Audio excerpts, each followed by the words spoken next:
And big shout out to John Sarian. We got a new subscriber, and he got in. He was the one asking the question about Muse. He also asked a question about Cornell Powell. He said, is Dabo Swinney talking about Cornell Powell right now? I haven't heard any or seen any interviews from him. I haven't seen Dabo Swinney's interview from tonight.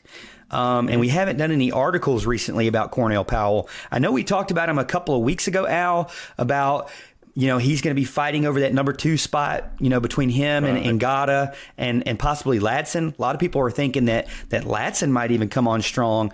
I know that Amari Rogers said that when he's really good friends with Ladson and he's just soaking everything up, but he also is good friends with Ngata as well. And he thinks, man, those guys are just, interchangeable, both just really good. I'm hearing some words that Ladson's kind of like a little bit of a Martavis Bryant type player. It's kind of some hints I'm seeing around there. But Powell is one of those guys who was mentioned last year as a slot type player. Maybe he goes into that slot position, that 5 slot again, or that, there.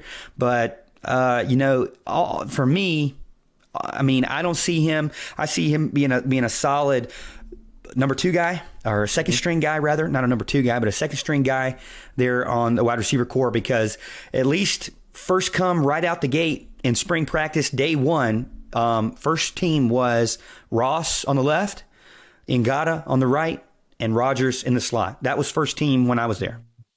Right. Yeah. And I agree with you. I think his kind of home position is the slot. That's kind of the body type that he fills out with the best. And look, he had a great spring game last year. We were really high on him after the spring game because he was making some impressive plays. He was running incredibly hard, making some good catches.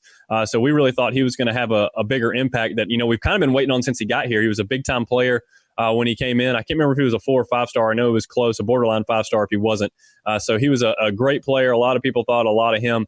And we just hadn't quite seen that yet at Clemson. I think he's going to kind of be in that slot role. Swinney, I believe I read somewhere, I don't remember which practice it was, maybe it was a few ago, but Dabo was talking him up, as Dabo tends to do for several players. He was talking up Cornell Powell. So hopefully we'll get to see a little more of him this year. Kind of he stays committed, and he's able to make some of those breakout plays we saw last year in the spring game.